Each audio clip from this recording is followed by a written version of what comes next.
아마 여러분도 헬렌 켈러의 이야기는 한 번쯤은 다 들어보셨을 거예요. 헬렌 켈러는 태어난 지 19개월 만에 뇌척수염을 심하게 앓아서 시각장애 그리고 청각장애를 얻게 되었습니다. 그리고 보지도 못하고 듣지도 못하니까 자연스럽게 언어장애까지 있게 됐어요. 그런데 이제 가정교사인 앤 설리반 선생님의 정말 진정한 그 수고와 헌신으로 끈질긴 그 노력으로 교육을 받을 수 있게 되었고 나중에는 이제 말까지도 하게 됩니다. 이 헬런 켈러가요 26살에 글을 하나 쓰는데요, 이게 20세기 최고의 수필 중 하나로 꼽히는 3일 동안만 볼 수 있다면 하는 글이에요. 그 내용을 간단하게 추려보면 이렇습니다. 사흘만 세상을 볼 수 있다면, 여러분도 한번 어떻게 할지 한번 생각을 해보세요. 첫째 날은 사랑하는 이의 얼굴을 보겠다. 둘째 날은 밤이 아침으로 변하는 기적을 보겠다. 셋째 날은 사람들이 오가는 평범한 거리를 보고 싶다. 단언컨대 본다는 것은 가장 큰 축복이다. 더 많은 내용이 있습니다만 간추려보면 이렇습니다. 본다는 것은 가장 큰 축복이다. 자기는요 듣지도 못하는 장애도 있지만 그런데 듣고 싶은 것보다 보고 싶은 마음이 훨씬 더 크다는 거예요. 그래서 글 제목이 3일 동안만 볼 수 있다면이에요. 여러분, 그렇다면 우리가 지금 아무런 제한도 없이 아무런 장애도 없이 우리 두 눈으로 똑똑히 볼 수 있다고 하는 것은요, 이게 얼마나 큰 복을 우리가 받고 있는가, 얼마나 큰 복을 누리고 있는가 우리가 한번 생각해 볼 필요가 있어요. 우리가 이것이 감사의 제목인지조차도 모르면서 살아왔는데, 그런데 이것조차도 참으로 감사의 제목이구나 깨닫고 그렇게 하나님께 감사할 수 있기를 바랍니다. 자, 그런데 오늘 주님께서는요 우리 사람들에게 볼 수 없다는 장애보다도 훨씬 더 큰 장애가 있다고 말씀하세요. 그것은 바로 뭐냐면 영적으로 눈이 멀었다 하는 장애예요. 영적으로 눈이 멀어버린 것이야말로 이 육신의 눈이 먼 것보다도 훨씬 더 본질적이고 치명적인 장애라 주님께서 말씀하시죠. 자, 39절 말씀, 예수께서 이르시되 내가 심판하러 이 세상에 왔으니 보지 못하는 자들은 보게 하고 보는 자들은 맹인이 되게 하려 함이라. 예수님께서 오늘 요한복음 9장에 날 때부터 맹인이 된 사람의 눈을 고쳐주셨어요. 분명한 사실이고 주님께서 일으키신 놀라운 기적이에요. 자, 근데 그렇다고 해서 예수님께서 멀쩡하게 눈 뜨고 있는 사람을 맹인으로 만드시는 일은 결코 하지 않으셨다 제가 말씀을 드렸죠. 그렇기 때문에 이 구절은 지금 단순히 육신의 눈을 말하고 있는 것만은 아닌 것이에요. 이것은 영적인 의미로서의 눈을 일컫는 그러한 의미를 가지고 있습니다. 무슨 말이냐면, 자, 날 때부터 맹인이었던 이 사람은요 예수님이 행하신 이 놀라운 기적으로 말미암아 육신의 눈이 고침 받았어요. 그뿐 아니라 그로 인해서 영적인 시각을 얻게 됐죠. 이른바 영적인 눈이 떠진 거예요. 예수님이 하나님께로부터 오신 분임을 깨닫게 되었고요, 마침내 예수님을 인자, 구약에서 약속한 메시아 그리스도, 영원한 왕이요 영원한 구원자 되심을 깨닫게 된 겁니다. 엄청난 복을 받게 된 거예요. 그러나 반대의 경우가 있음이 오늘 이 사건을 통해서 드러난 거죠. 어떤 사람들이 있었어요. 자신은 지금 분명히 보고 있다, 볼 수 있고 알고 있다 라고 했던 사람인데, 그런데 주님께서 뭐라고 말씀하세요? 그 사람은 도리어 영적 맹인이 되었다 그래요. 누구요? 바리새인들이에요. 바리새인들. 정확하게는 지금 맹인이 아니었다가 지금에서야 맹인이 되었다는 그런 뜻은 아니고, 자신들이 지금까지 맹인이 아닌 줄 알았는데 예수님의 이 사건을 만나보니 맹인으로 판명되게 되었다는 말씀이에요. 왜요? 날 때부터 맹인이었던 이 사람을 예수님이 고쳐주신 이 놀라운 기적을 분명히 알고 보았다면 어떻게 반응이 나와야 돼요? 예수님은 분명히 하나님께로부터 오신 메시아 그리스도임을 그렇게 알아봐야 될 텐데 이 바리새인들은 인정하지 않아요. 그걸 못 보는 거예요. 그리고 도리어 예수님을 죄인이라고 정죄해버립니다. 실로 눈을 떴다 하지만 눈을 뜬 장님들이었다는 거예요. 그게 드러나고 나타났어요. 그래서 예수님께서 그런 의미에서 보는 자들은 맹인이 되게 하려 함이라 말씀하신 거예요. 자, 그런데 보세요. 이 말 뜻을 대본에 바리새인들이 이해를 했습니다. 머리가 좋은 거죠. 무슨 말인지 대본에 알아들었다는 거예요. 근데 그 나타나는 반응 보세요. 40절. 우리도 맹인인가? 이렇게 나와요. 지금 바리새인들이 자신 스스로를 어떤 사람으로 알고 있었냐면 일반 대중들을 하나님 말씀으로 율법으로 일깨우는 사람들, 그런 사명 있는 사람들로 알고 있었어요. 그래서 자신들은 지금 보고 있지만 저 사람들은 하나님 말씀을 모르고 있다, 못 보고 있다, 그렇게 생각해서 그래서 이들을 가르치는데 열심히 있던 사람들이 바리새인들이에요. 그런데 예수님께서 바리새인들을 향해서 지금 본다고 하지만 너희들은 사실 못 보고 있는 사람들이다, 맹인들이다 라고 하니까 그러는 거예요. 우리가 맹인이라고요? 일반 대중은 맹인이지만 우리는 맹인 아닙니다. 우리는 율법을 알고 있고 또 실천하면서 사는 사람들입니다. 그런데 왜 그러세요? 라고 정색하면서 따지는 거예요. 그게 우리도 맹인인가? 이 말이에요. 그러니까 예수님께서 아예 분명하게 못을 박아서 말씀을 하십니다. 41절 같이 한번 읽어봅시다. 시작. 예수께서 이르시되 너희가 맹인이 되었더라면 죄가 없으려니와 본다고 하니 너희 죄가 그대로 있느니라. 너희가 본다고 하니 너희 죄가 그대로 있는 거다.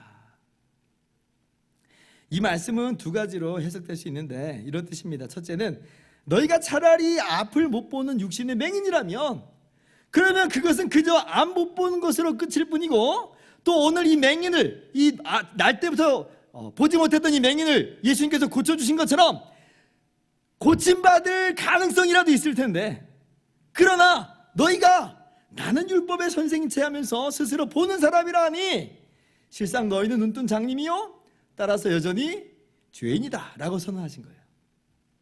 또는 이렇게 해석할 수도 있습니다. 너희가 영적인 맹인인지 스스로 알고 있는 사람이라면 예수님 앞에 엎드렸을 것이고 따라서 예수님께서는 그 영적인 어두운 눈을 밝히 고쳐주셨을 것이지만 그러나 자신이 영적으로 맹인됨을 인정하려 들지 않으려 하니 너희의 영적인 눈은 여전히 어둠에 가려져 있는 것이고 따라서 여전히 죄 가운데 있는 것이다. 어떻게 해석하든지 간에 분명히 의미는 이거예요. 자신의 영적인 맹인됨을 깨닫지 못하는 자는 자신만 인정하지 않고 있을 따름이지 실제로는 영적인 맹인이 맞고 따라서 여전히 죄인이다. 바리새인들의 볼멘 소리에도 아랑곳하지 않고 예수님은 일관되게 말씀하고 계시는 거예요. 그리고 사실 이것이 훨씬 더 심각한 문제입니다. 왜요? 육신의 눈만 단순히 멀었다면 그것은 그냥 한평생 안 못 보고 끝날 뿐이지만 영적인 눈이 멀어 있고 여전히 그래서 죄 가운데 있다면 그것은 하나님의 심판대 앞에 서야 된다는 말이에요. 근데 자신이 영적으로 눈먼지조차 알지 못하고 있으니 자신이 죄인인지 알지 못하고 있으니 고침받을 수가 없잖아요. 그러니 하나님의 심판대 앞에서 영원히 멸망할 수밖에 없다. 얼마나 심각하고 치명적인 장애를 안고 있는가 이것을 깨달아야 돼요. 그래서 예수님께서는 바리새인들에게 영적 맹인의 문제 그리고 이 영적 맹인인지조차도 깨닫지 못하는 이 진정한 영적 장애야말로 더 큰 문제임을 우리 가운데 말씀하시면서 오늘 우리의 삶을 돌아보게 하시는 겁니다. 자, 그렇다면 여러분 영적 맹인의 증상에는 어떤 것들이 있는지 우리가 좀 알아야 돼요. 증상을 알아야 병명을 알잖아요. 우리도 영적인 맹인인지 모르고 살 수 있어요. 그래서 우리가 이 증상을 알아야 우리가 영적 맹인이 맞구나 라고 하는 것을 깨달을 수 있고요. 그리고 그렇게 우리가 영적인 맹인인 줄 알아야 우리는 주님 앞에 무릎을 꿇고 고침받을 수가 있는 것이에요. 그러므로 오늘 이 시간 영적 맹인의 증상이 무엇인가를 살펴보면서 우리 스스로를 돌아볼 수 있기를 바라고요. 그리고 하나님의 은혜로 우리의 눈이 밝아져서 하나님의 모든 선한 것을 바라볼 수 있기를 바랍니다. 자, 첫째로 영적 맹인의 대표적인 증상은 교만입니다. 교만. 오늘 이 바리새인들 보세요. 예수님의 말씀을 듣고도 반응으로 터져나온 게 뭐예요? 우리도 맹인인가? 즉 우리는 맹인이 아닙니다 라고 하는 강한 부정이 그 반응으로서 나타나고 있어요. 자신들은 맹인일 리가 없다라고 하는 강한 거부감, 교만한 마음이 표출되어 있는 거예요. 근데 이것이 뭐냐면 바로 영적 맹인의 대표 증상이에요. 우리는 복음서 말씀을 통해서 예수님께서 바리새인들의 외식을 강하게 책망하시는 것을 많이 들어왔기 때문에 마치 바리새인들이 원래부터 정말 나쁜 사람들인 것처럼 그렇게 오해하면서 바라볼 수 있는데요. 근데 사실 당시 바리새인들은요, 단편적인 시각으로만 본다면 그렇게 나쁜 사람들은 아니에요. 일반적인 시각으로는 그렇게 나쁜 사람은 아니라는 말이에요.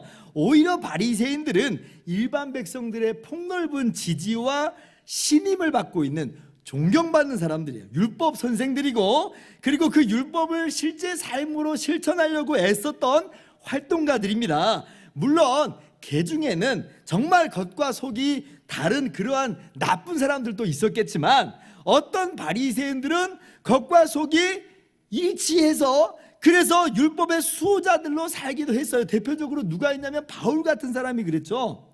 바울이 회심하기 이전에 자신의 모습에 대해서 뭐라고 말해요? 빌립보서 3장 말씀 보니까 나는 율법으로는 바리새인이요 열심으로는 교회를 박해하고 율법의 의로는 흠이 없는 자라. 부활하신 예수님을 주와 구주로 만나기 전에 자신이 바리새인이라고 이야기를 해요.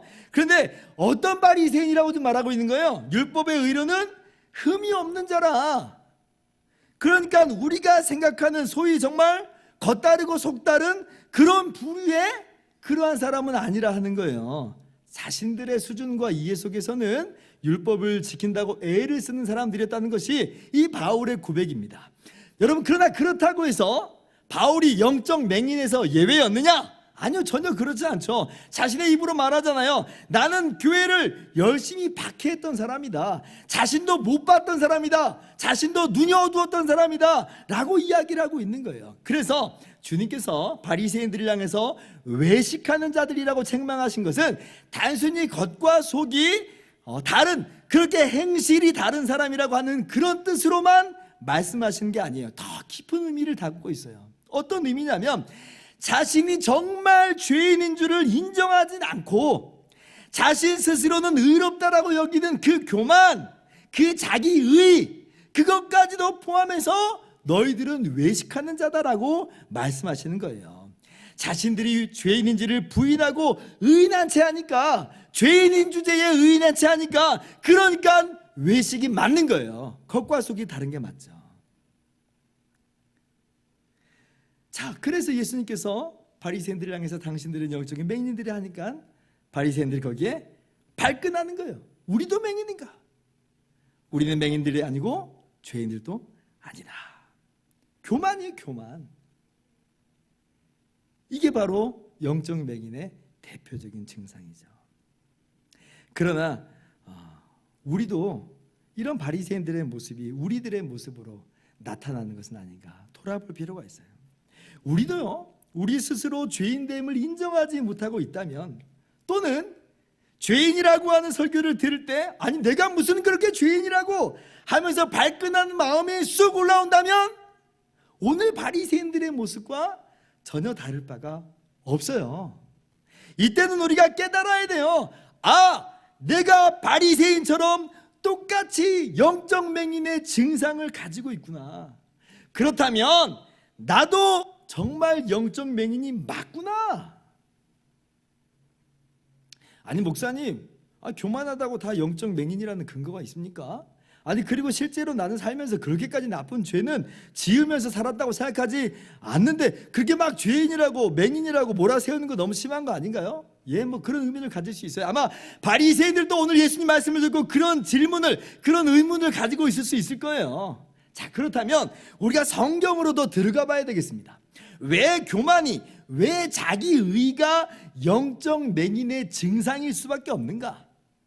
왜냐하면요, 그것은 성경이 분명하게 모든 사람이 하나님 앞에서 죄인임을 분명하게 선언하고 있기 때문에 그래요. 자, 로마서 3장 9절로 한번 가봅시다. 자, 유대인이나 헬라인이나 다 죄 아래에 있다고 우리가 이미 선언하였느니라. 기록된 바 의인은 없나니 하나도 없으며. 자, 23절 같이 읽어볼까요? 시작.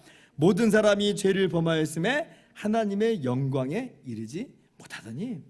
성경은요, 예외 없이 모든 사람들이 죄인임을 분명하게 선언하고 있는 거예요.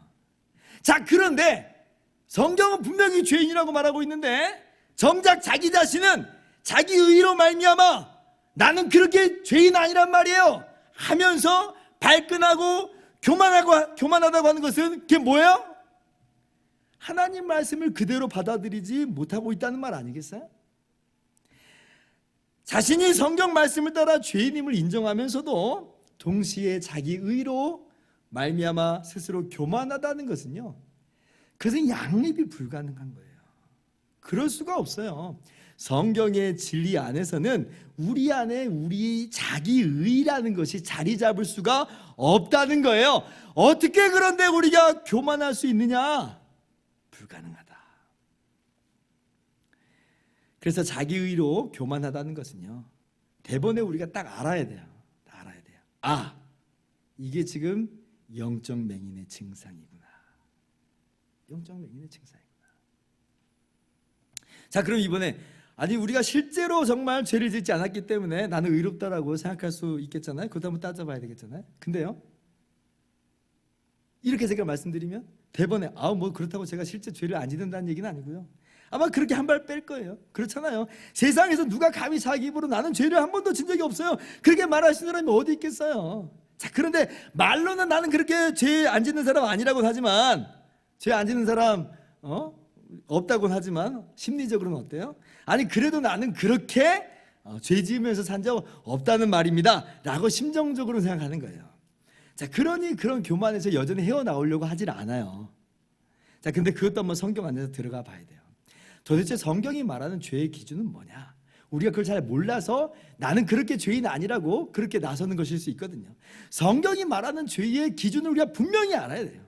성경이 말하는 죄의 기준은요, 단순히 말이나 행동 같은 외적인 수준에서만 말하는 게 아니에요. 그것도 분명히 죄예요. 그러나 성경이 말하는 죄의 기준은 생각과 의도, 동기와도 같은 이 내면의 영역까지도 이 죄의 범주 안에 넣고 있어요.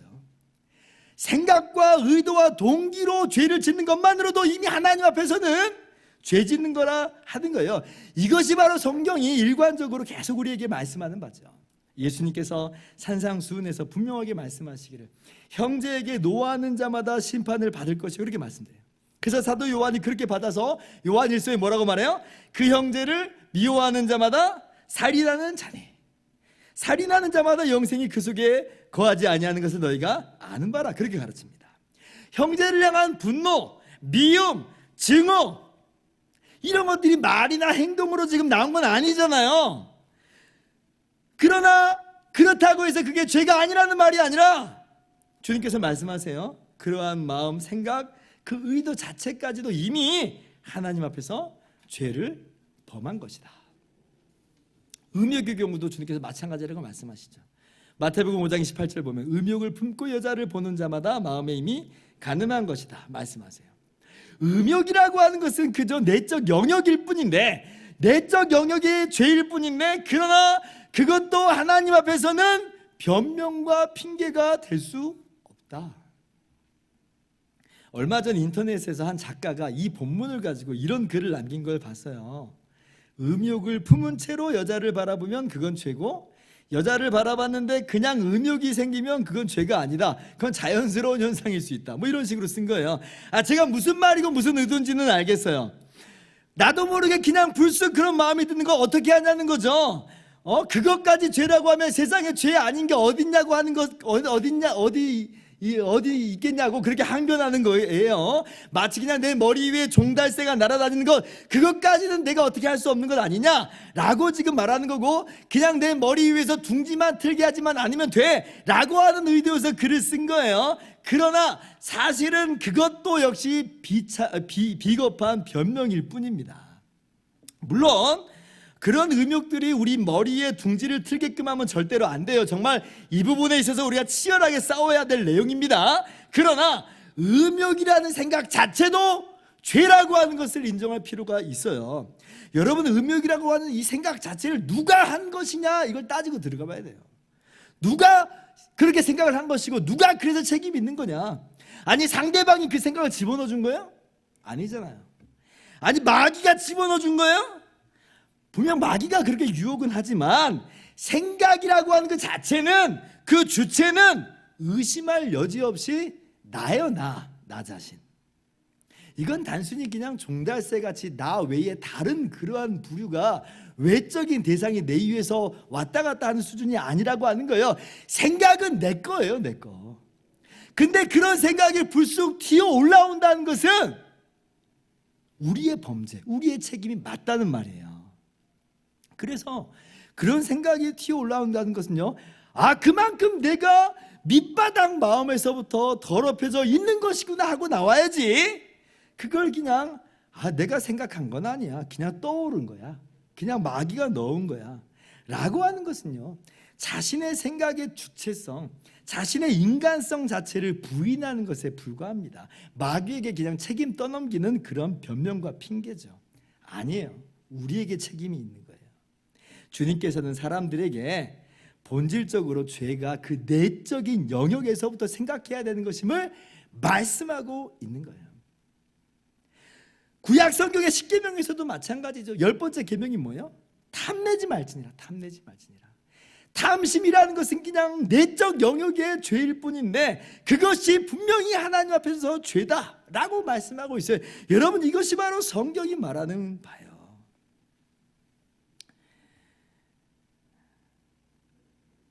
뿐만 아니라 성경은 그 내적인 깊이만 말씀하시는 게 아니라 그 범위, 즉 율법이 한 덩어리임을 또 말씀하시면서 율법의 어느 한 부분도 어기면 그것도 사실은 율법 전체를 어긴 죄다라고 분명하게 선언을 합니다.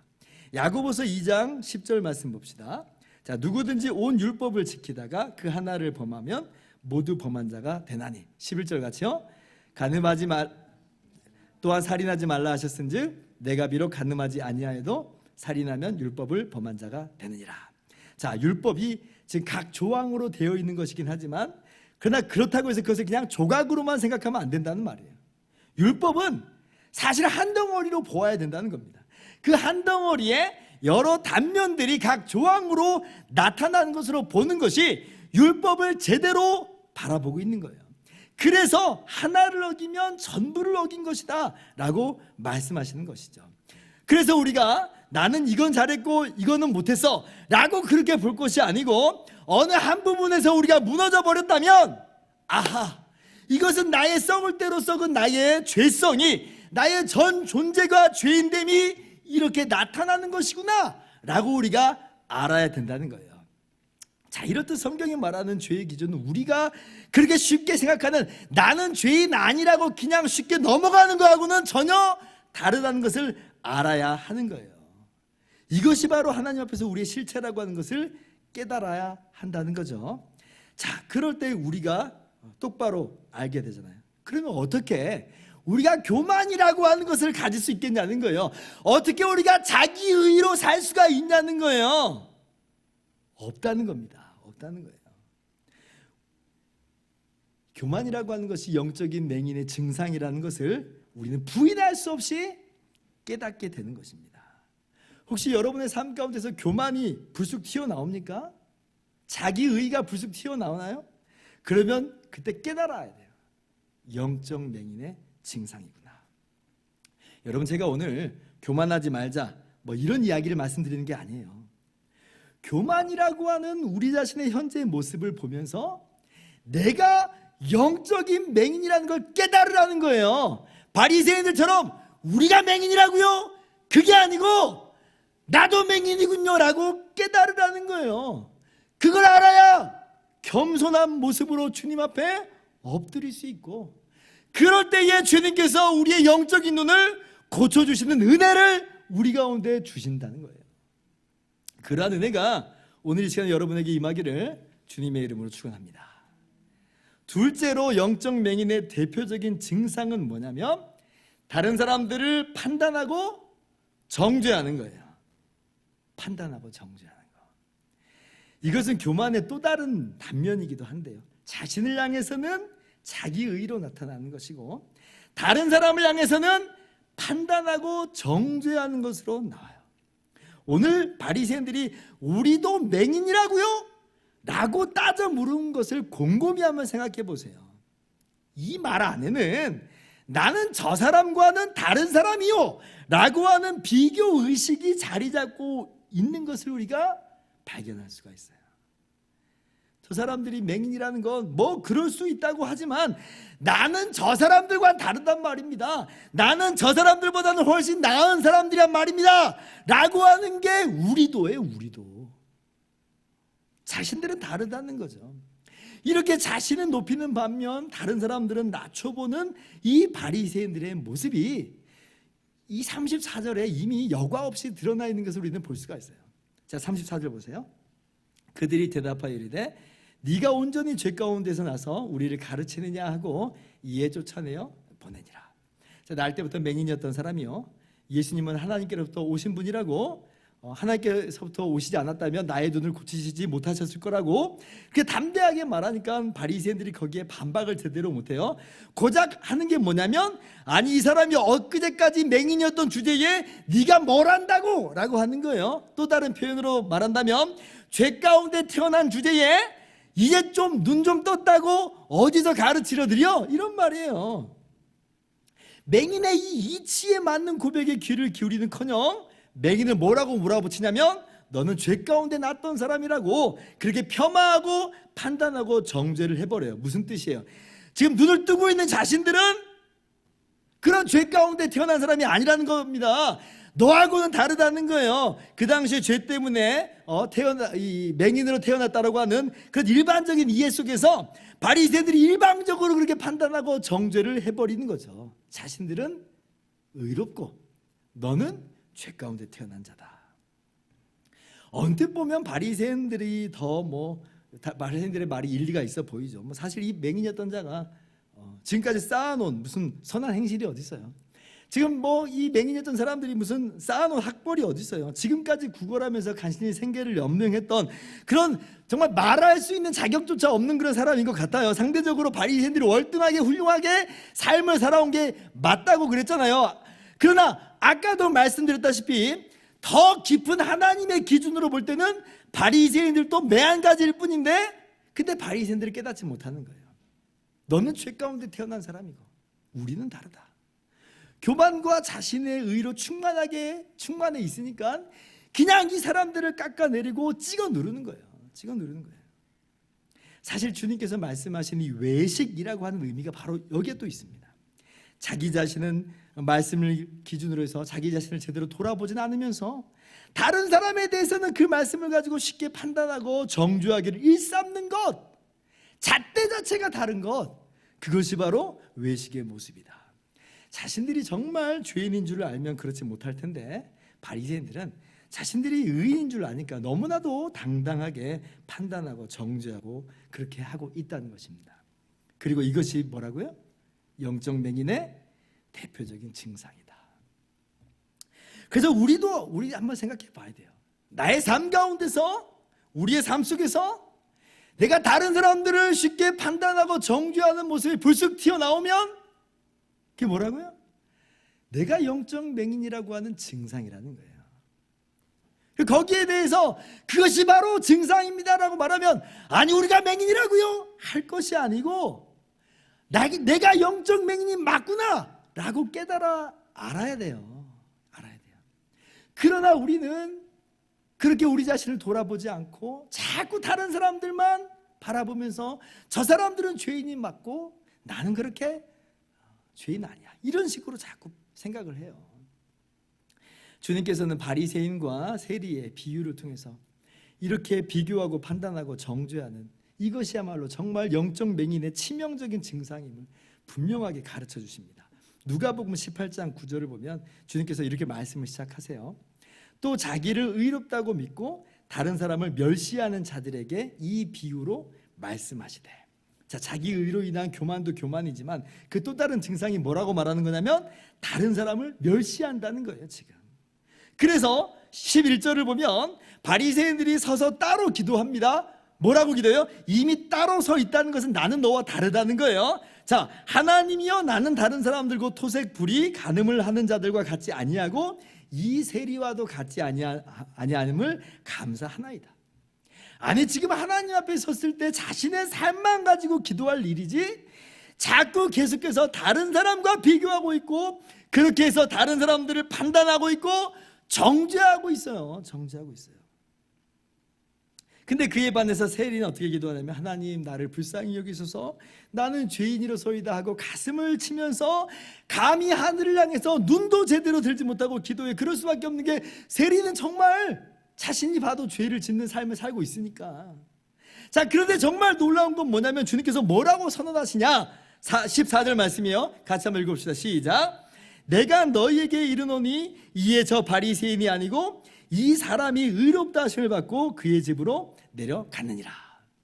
오늘 요한복음 9장 말씀과 똑같은 내용이에요. 오늘 9장 말씀식으로 대입을 해보면 눈 멀었던 맹인이었던 자가 눈을 떴다는 거고 눈을 떴다고 하는 바리새인들이 도리어 맹인이라고 하는 그 말씀과 정확하게 일치하는 그런 말씀이죠. 물론 바리새인들의 삶이 세리보다 월등히 나을 거예요. 우리의 시각으로도 누가 봐도 그럴 겁니다. 그러나 하나님의 선언은 다르다는 거예요. 다른 사람들을 판단하고 정죄하고 멸시하는 너야말로 맹인이다. 맹인이다. 그래서 우리는요, 다른 사람들을 판단하고 정죄하는 것은 영적 맹인의 대표적인 증상이고 오히려 그 사람이 여전히 죄 가운데 있는 것이라는 것을 깨달아 알아야 됩니다.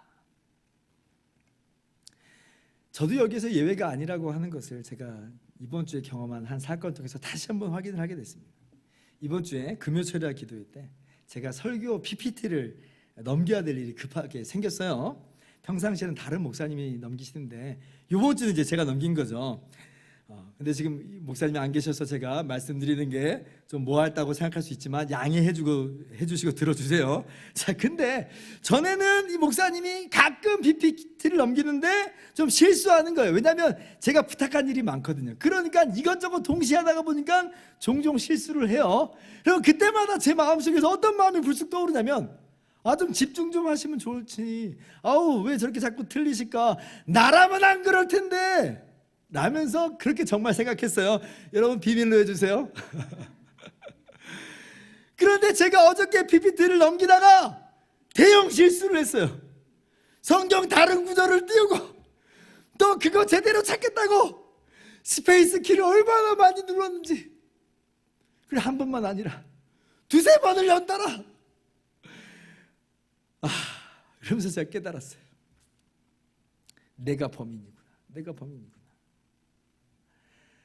딱 이 그림이 떠오르더라고요. 잡았다 요놈. 잡았다 요놈. 이제 넘겨주세요. 너무 오래 나와 있어요. 잡았다 요놈. 여러분도 오늘 제가 이렇게 말씀을 가지고 이야기하는 게 거북스러울 수 있어요. 나는 아니라고. 나는 판단하고 정죄하지 않는다고. 내가 한 판단과 정죄는 합당하다고 그렇게 생각하고 있을지 몰라요. 그러나 잡았다 요놈일 수 있어요. 저의 모습처럼 그때서야 새삼스럽게 깨닫고 내가 그런 사람이구나라는 걸 깨닫는 시간이 올 수 있단 말이에요. 내 눈에 들보는 보지 못하고 다른 사람의 눈에 티만 지적하기 바쁜 사람, 이게 바로 나였구나. 땅을 치고 그래서 회개했습니다.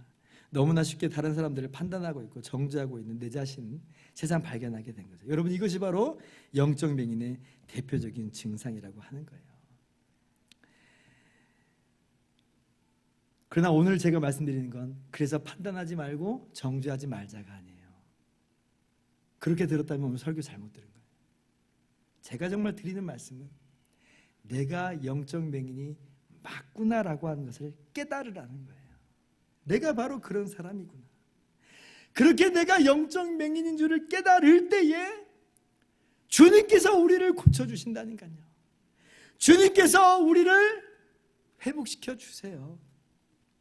우리가 영적 맹인인 줄을 깨달아야 정말 우리는 주님이 고쳐주시지 않으면 소망이 없는 사람들인 줄을 알게 되는 것이고, 그래서 주님 앞에 엎드리게 됩니다.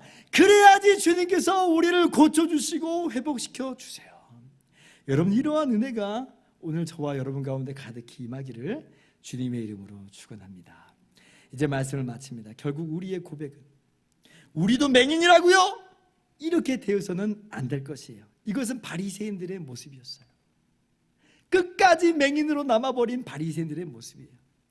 오히려 우리의 고백은 어떠해야 하냐면, 맞습니다, 우리도 영적 맹인입니다 라고 하는 고백이에요. 다른 말로는 우리도 정말 죄인입니다 라고 하는 거예요.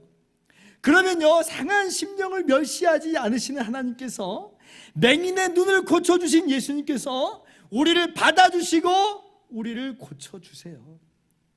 자신이 영적 맹인인 줄을 인정하려 하지 않는 사람은 결국 망하는 거고요, 자신이 그렇게 영적 맹인임을 제대로 깨닫고 인정하는 사람은 주님 앞에 고침받는 거예요.